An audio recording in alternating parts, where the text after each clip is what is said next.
Hi everyone, chemical kinetics पढ़ रहे थे हम लोग और लास्ट क्लास में मॉलिक्यूलरिटी को डील किए थे और उसमें हम लोग देखे थे कि एलिमेंट्री और कॉम्प्लेक्स रिएक्शंस के लिए मॉलिक्यूलरिटी का कंसेप्ट अलग अलग था।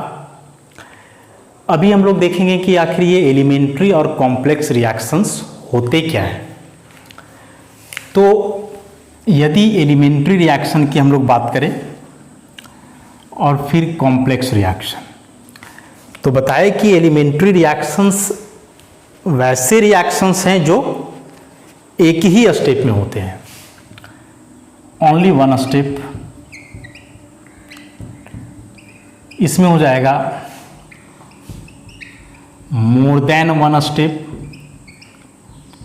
एक स्टेप से ज़्यादा होगा यह रिएक्शन। इसका जो है कंसर्टेड मैकेनिज्म होता है। कंसर्टेड वर्ड पहले भी आया था, SN1 SN2 रिएक्शन बता रहे थे उस समय। कंसर्टेड का मतलब bond formation and bond breaking take place simultaneously.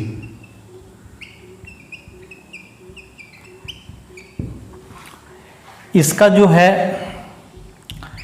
Non concerted mechanism होता है।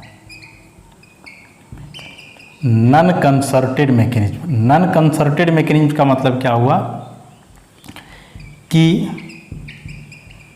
Bond formation and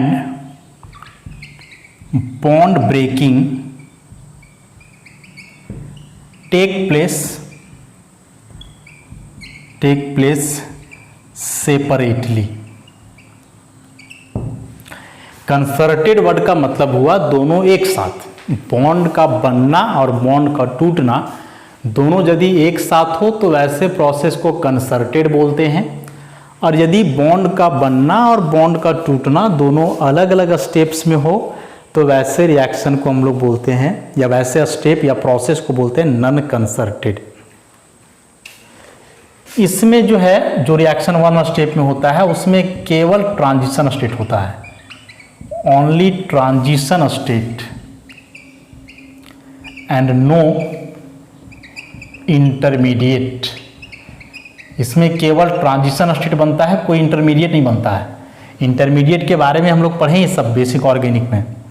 transition state का मतलब भी वहाँ बताया गया था कि ट्रांजिशन स्टेट मतलब हाईएस्ट पोटेंशियल एनर्जी स्टेट, कि जब कोई रिएक्शन प्रोसीड करता है तो उस पूरे प्रोग्रेस ऑफ रिएक्शन के दरमियान जो हाईएस्ट पोटेंशियल एनर्जी वाला स्टेट होता है या स्पीसीज, वही कहलाता है ट्रांजिशन स्टेट।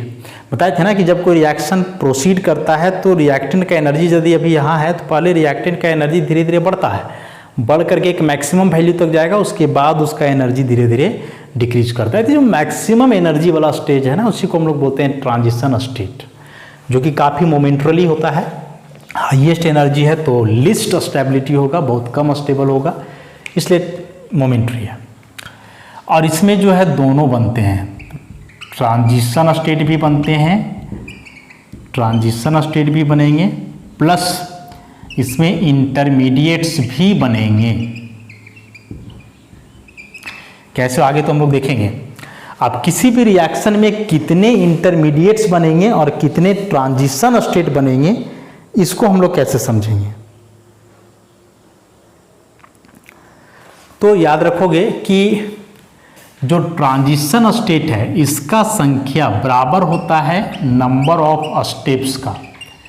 यदि कोई रिएक्शन एक स्टेप में हो रहा है तो उसमें एक ट्रांजिशन स्टेट बनेगा, यदि कोई रिएक्शन दो स्टेप्स में हो रहा है तो दो ट्रांजिशन स्टेट्स बनेंगे, यदि तीन स्टेप्स में रिएक्शन हो रहा है तो तीन ट्रांजिशन स्टेट्स बनेंगे। तो नंबर ऑफ ट्रांजिशन स्टेट्स या state always equal to number of steps, और ये जो इंटरमीडिएट का संख्या है यह बराबर होता है number of step minus one. जितने स्टेप में रिएक्शन होगा उसमें से एक घटा दो तो वही इंटरमीडिएट का संख्या होता है। चूंकि यह रिएक्शन एक ही स्टेप में होता है तो 1 - 1 कर दोगे तो 0, मतलब इसमें कोई इंटरमीडिएट का फॉर्मेशन नहीं होगा। और एक स्टेप पे हो रहा है तो नंबर ऑफ ट्रांजिशन स्टेट बराबर होगा किसका, 1 का। तो ये जो है बेसिक आइडिया हुआ एलिमेंट्री रिएक्शन और कॉम्प्लेक्स रिएक्शन के बारे में, कि एलिमेंट्री रिएक्शंस एक स्टेप में होते हैं, कॉम्प्लेक्स रिएक्शंस एक से ज़्यादा स्टेप में।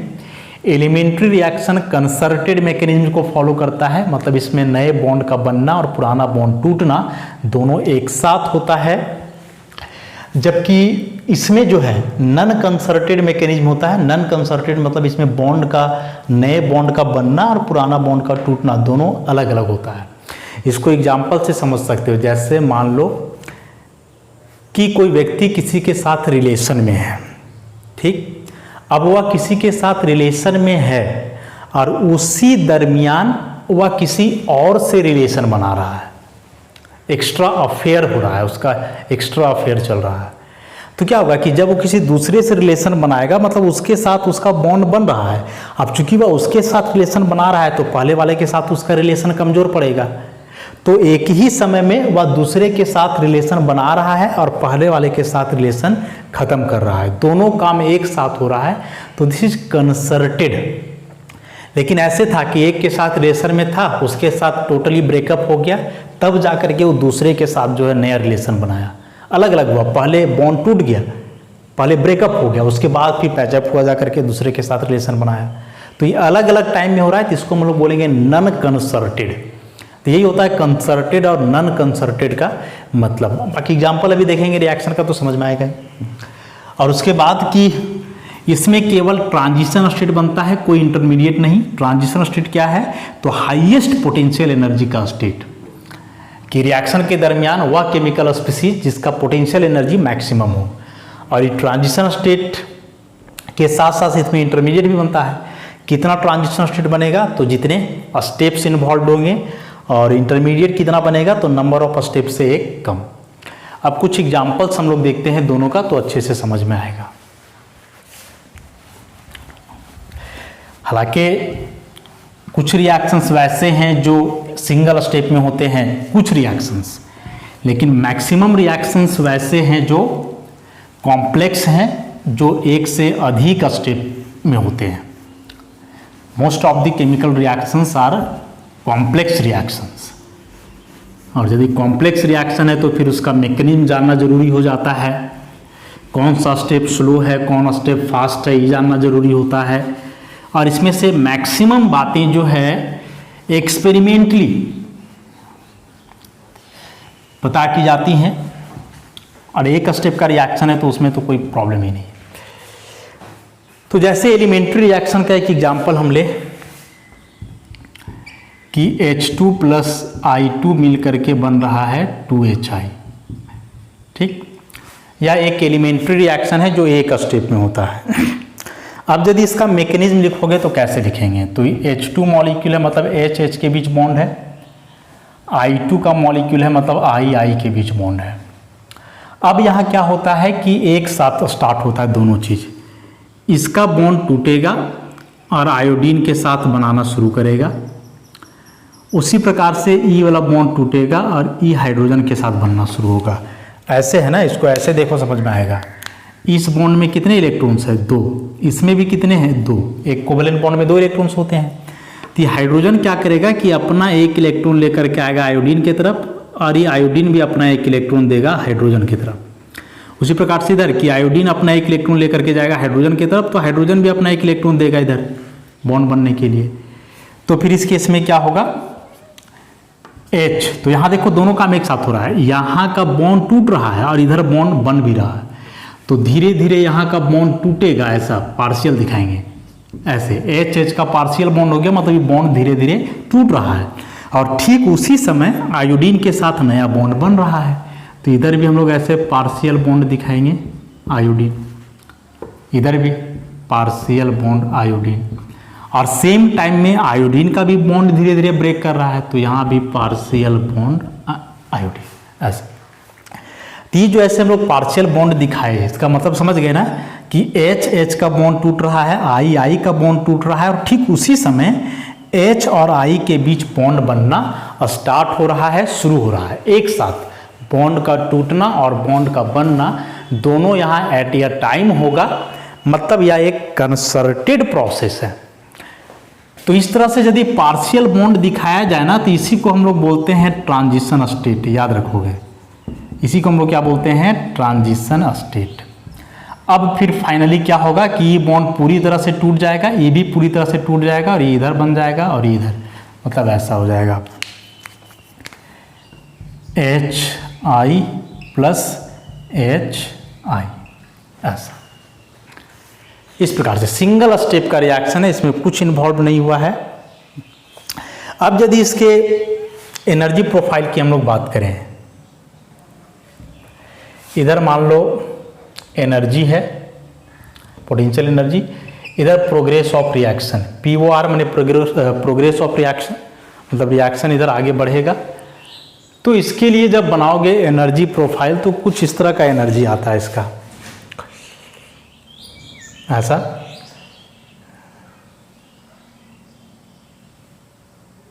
ऐसा यहाँ रिएक्टेंट है, ये जो H2 और I2 है वे यहाँ हैं, यहाँ प्रोडक्ट है 2HI, और इस जगह पे है दिस वन ट्रांजिशन स्टेट।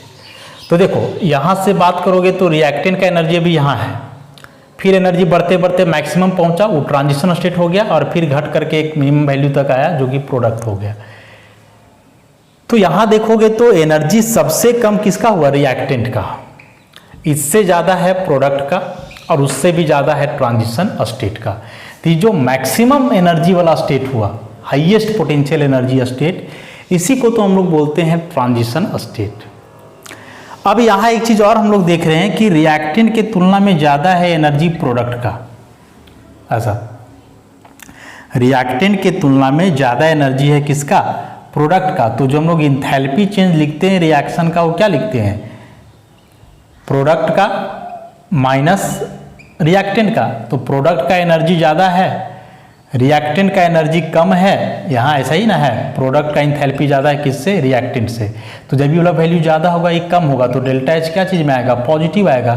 और डेल्टा एच पॉजिटिव आएगा मतलब कैसा प्रोसेस हुआ? इंडोथर्मिक हुआ। मतलब इस रिएक्शन में हीट एनर्जी इन्वॉल्व होगा, हीट एनर्जी एब्जॉर्ब होगा रिएक्शन मिक्सचर के द्वारा। क्योंकि यहाँ ये जो प्रोडक्ट बनता है इसका एनर्जी रिएक्टेंट से ज़्यादा भी हो सकता है, रिएक्टेंट से कम भी हो सकता है। रिएक्टेंट से ज़्यादा है मतलब यह रिएक्टिंग स्पीसीज एनर्जी एब्जॉर्ब करेगा, इंडोथर्मिक प्रोसेस है। और यदि इसका एनर्जी कम रहता मतलब रिएक्टिंग स्पीसीज एनर्जी रिलीज करेंगे तो वह एक्सोथर्मिक कहलाता। लेकिन यह इंडोथर्मिक प्रोसेस है। तो most of the elementary reactions endothermic ही होते हैं नेचर में, जो एक सिंगल स्टेप में होते हैं और उसमें बीच में बनता है ट्रांजिशन स्टेट। और जब एनर्जी प्रोफाइल दिखाओगे तो उसी ट्रांजिशन स्टेट को पिक पे रखना है, मतलब उसका एनर्जी क्या होगा? मैक्सिमम। और ऐसे ही हम लोग अब क्या करें कि एक कॉम्प्लेक्स रिएक्शन का एग्जाम्पल लें। एलिमेंट्री रिएक्शन तो देख ही लिए, कॉम्प्लेक्स रिएक्शन हमेशा एक से ज़्यादा स्टेप में होगा। ट्रांजिशन स्टेट तो बनना ही है, क्योंकि या बॉन्ड का टूटना या बॉन्ड का बनना एक साथ हो चाहे अलग अलग हो, अचानक से नहीं हो जाता है, धीरे धीरे होता है। किसी से रिश्ता आपको बनाना है तो अचानक से थोड़े, कल उससे मतलब आज उससे मिले और आज ही चाहोगे कि रिश्ता हो जाए उससे, तो पॉसिबल नहीं है। समय देना पड़ता है ना, धीरे धीरे अट्रैक्शन होता है। तो उसी प्रकार से या किसी से रिश्ता तोड़ना हो आपको तो धीरे धीरे आदमी उसको इग्नोर करना शुरू करता है। ये नहीं कि अचानक से बोल दिया खत्म, ऐसे नहीं होता है कहीं। तो वैसे ही कि बॉन्ड चाहे एक ही स्टेप में बने या टूटे, चाहे अलग अलग, वो धीरे धीरे ही होता है। और जब भी बॉन्ड ब्रेकिंग या बॉन्ड फॉर्मेशन स्लोली धीरे धीरे हो तो उस केस में ट्रांजिशन स्टेट बनेगा ही। हाँ, इंटरमीडिएट का बनना पॉसिबल हो भी सकता है, नहीं भी, लेकिन ट्रांजिशन स्टेट हमेशा बनेगा। तो कॉम्प्लेक्स रिएक्शन का एक बहुत ही कॉमन एग्जांपल हम लोग लेते हैं SN1 रिएक्शन, जो कि बहुत डिटेल में हम लोग पढ़ चुके हैं। SN1 रिएक्शन में क्या पढ़े थे कि एक टर्शियरी अल्काइल हैलाइड लेते थे हम लोग, इसका रिएक्शन कोई बेस से करवाते थे। यहाँ हैलाइड ले लो, 3 डिग्री अल्काइल हैलाइड, तो ये बनता था प्रोडक्ट ऐसा OH और यहाँ से Cl-, या एक SN1 रिएक्शन है। क्या पढ़े थे कि SN1 रिएक्शन जो है 2 स्टेप्स में होते हैं। स्टेप 1 कि जो अल्काइल हेलाइड हम लोग लेते हैं ना, ये अल्काइल हेलाइड का पहले जो हैलोजन होता है लिविंग ग्रुप वो हटता है, यहाँ से हटेगा। तो हटेगा तो डायरेक्ट नहीं हटेगा, तो कैसे होगा, CH3 CH3 CH3, ये धीरे धीरे बॉन्ड यहाँ टूटेगा। धीरे धीरे बॉन्ड टूटेगा मतलब इस बॉन्ड का इलेक्ट्रॉन क्लोरीन धीरे धीरे लेकर के यहाँ से हटेगा। तो जब क्लोरीन इलेक्ट्रॉन ले लेगा इधर का, तो क्लोरीन पे धीरे धीरे पार्शियल नेगेटिव आना शुरू होगा और कार्बन पे पार्शियल पॉजिटिव, और तब फाइनली पूरी तरह से हट जाएगा और इस CH3 CH3 पर पूरा प्लस आ जाएगा कार्बन पर, और इस Cl पर पूरा माइनस आ जाएगा। तो ये जो पार्शियल बॉन्ड वाला स्पीसीज बना है, दिस इज ट्रांजिशन स्टेट, ये ट्रांजिशन स्टेट 1 हो गया। और यहाँ ही जो बना है प्लस माइनस वाला स्पीसीज, कार्बन पे प्लस, तो ये तो कार्बोकेटायन इंटरमीडिएट है, तो हम लोग जा ही नहीं रहे हैं, ये कार्बोकेटायन है। उसके बाद दूसरा स्टेप में हम लोग क्या पढ़े थे कि जो इंटरमीडिएट बनता है कार्बोकेटायन, इस कार्बोकेटायन पे न्यूक्लियोफाइल अटैक करता है। तो न्यूक्लियोफाइल यहाँ OH माइनस है, तो वहाँ डिटेल में बताए थे कि एबव द प्लेन भी अटैक कर सकता है, बिलो द प्लेन भी कर सकता है। तो उसको यदि हम लोग इग्नोर करके चलें, बस इतना देखें कि OH माइनस इस पर अटैक करेगा, मतलब ऑक्सीजन के पास जो यहाँ इलेक्ट्रॉन्स हैं वह अपना एक पेयर इलेक्ट्रॉन कार्बन की तरफ देगा। तो जब ये अपना इलेक्ट्रॉन इसके तरफ देगा तो क्या होगा, इसके साथ धीरे धीरे बॉन्ड बनना शुरू होगा। तो धीरे धीरे बॉन्ड बनना शुरू होगा मतलब ऐसे CH3 CH3 ऐसे, ये धीरे धीरे जो है इसमें यहाँ बॉन्ड बनेगा OH। और जब धीरे धीरे बॉन्ड बनेगा तो क्या होगा कि अभी जो इस पर पूरा नेगेटिव है या ये नेगेटिव कम हो जाएगा, और इस पर जो अभी पूरा पॉजिटिव है इसका पॉजिटिव भी कम हो जाएगा। पॉजिटिव क्यों था, क्योंकि इलेक्ट्रॉन कम है, तो ये तो अपना इलेक्ट्रॉन इसकी तरफ दे रहा है ना, तो प्लस चार्ज का मैग्नीट्यूड घटेगा और इसका नेगेटिव भी घटेगा। तो यहाँ देंगे पार्शियल नेगेटिव पार्शियल पॉजिटिव। फिर देखो यहाँ पार्शियल बॉन्ड आ गया, तो ये भी ट्रांजिशन स्टेट हुआ, और इसको हम लोग बोलेंगे ट्रांजिशन स्टेट 2। उसके बाद फिर फाइनली क्या होगा कि OH का बॉन्ड पूरी तरह से बन जाएगा, प्रोडक्ट का फॉर्मेशन हो जाएगा ऐसा। ये प्रोडक्ट हुआ, ये इंटरमीडिएट, ये दोनों ट्रांजिशन स्टेट, और ये हुआ रिएक्टेंट, जिसमें से पहला स्टेप स्लो होता है और ये वाला स्टेप हो जाता है क्या, फास्ट। तो ये जो SN1 रिएक्शन है 2 स्टेप्स में हुआ। पहला स्टेप में बॉन्ड धीरे धीरे ब्रेक किया, कार्बोकेटायन और ट्रांजिशन स्टेट 1 का फॉर्मेशन हुआ। और सेकेंड केस में जो है न्यूक्लियोफाइल जब अटैक किया तो धीरे धीरे बॉन्ड बनना शुरू हुआ, और बॉन्ड बनना शुरू हुआ तो ट्रांजिशन स्टेट 2 का फॉर्मेशन हुआ उस दरमियान, और प्रोडक्ट का बनना भी स्टार्ट हो गया। अब एक बात याद रखोगे कि जब ऐसे अलग अलग ट्रांजिशन स्टेट्स बनते हैं, तो जो बॉन्ड टूटने वाला जो ट्रांजिशन स्टेट होता है, मतलब जिसमें बॉन्ड टूट रहा होता है, उस ट्रांजिशन स्टेट का एनर्जी ज़्यादा होता है दूसरे ट्रांजिशन स्टेट के तुलना में जिसमें बॉन्ड बन रहा है। क्यों? क्योंकि जब बॉन्ड टूटता है तो इस केस में एनर्जी एब्जॉर्ब होता है, और जब एनर्जी एब्जॉर्ब होगा तो एनर्जी और बढ़ेगा ना। लेकिन जब बॉन्ड का फॉर्मेशन होता है तो उस केस में एनर्जी रिलीज होता है, और जब एनर्जी रिलीज होगा तो जो स्पीसीज बन रहा है उसका एनर्जी कम रहेगा। तो जब भी बॉन्ड टूटने वाला ट्रांजिशन स्टेट बने तो उसका एनर्जी हमेशा ज़्यादा होगा उस ट्रांजिशन स्टेट से जिसमें बॉन्ड फॉर्मेशन हो रहा है। अब जब इसका तुम दिखाओगे एनर्जी प्रोफाइल, तो देखो तो ट्रांजिशन स्टेट्स कितने बने, 2। इंटरमीडिएट कितना बना, 1। क्या लिखे थे कि जो नंबर ऑफ ट्रांजिशन स्टेट्स हैं वे बराबर होते हैं नंबर ऑफ स्टेप्स के। तो 2 स्टेप्स है तो ट्रांजिशन स्टेट भी 2 बन रहे हैं, और जो इंटरमीडिएट बनता है वह नंबर ऑफ स्टेप्स से 1 कम। तो स्टेप्स 2 हैं तो इंटरमीडिएट 1 ही बन रहा है, बाकी तो रिएक्टेंट और प्रोडक्ट है। तो अब जब इसका एनर्जी प्रोफाइल डायग्राम दिखाओगे तो कैसे दिखाएंगे हम लोग, इधर प्रोग्रेस ऑफ रिएक्शन, इधर एनर्जी नीचे से ऊपर बढ़ रहा है। तो मान लो रिएक्टेंट का एनर्जी अभी यहाँ है, तो 2 ट्रांजिशन स्टेट है ऐसे,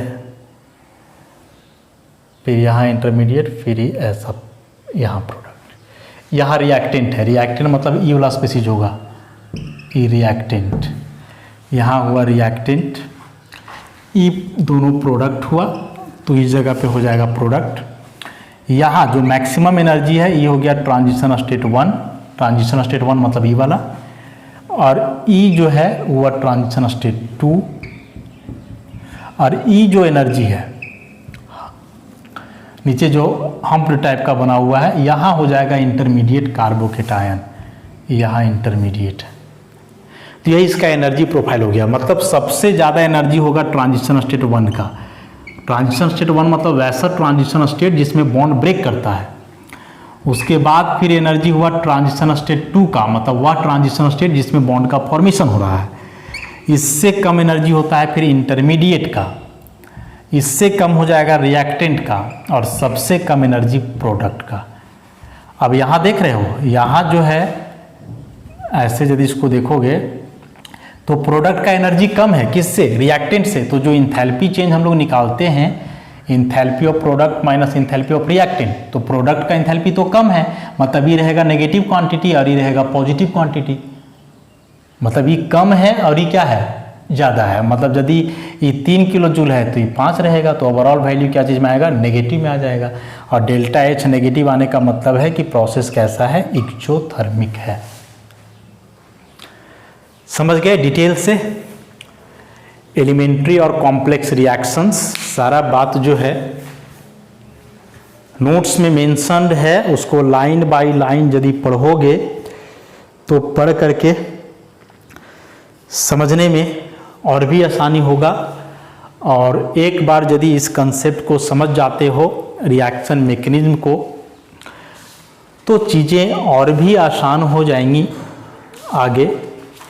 और वहाँ से फिर जो है ना, हम लोग नए नए रिएक्शन का मैकेनिज्म को प्रिडिक्ट कर सकते हैं। तो इस एलिमेंट्री और कॉम्प्लेक्स रिएक्शंस को अच्छे से समझने का प्रयास करोगे। नेक्स्ट क्लास में फिर हम लोग देखेंगे रिएक्शन का मैकेनिज्म, कि कैसे किसी भी रिएक्शन के मैकेनिज्म को लिखा जा सकता है या कैसे किसी रिएक्शन के मैकेनिज्म को प्रिडिक्ट किया जा सकता है। तो उसका डिस्कशन जो है हम लोग नेक्स्ट लेक्चर में करेंगे। धन्यवाद।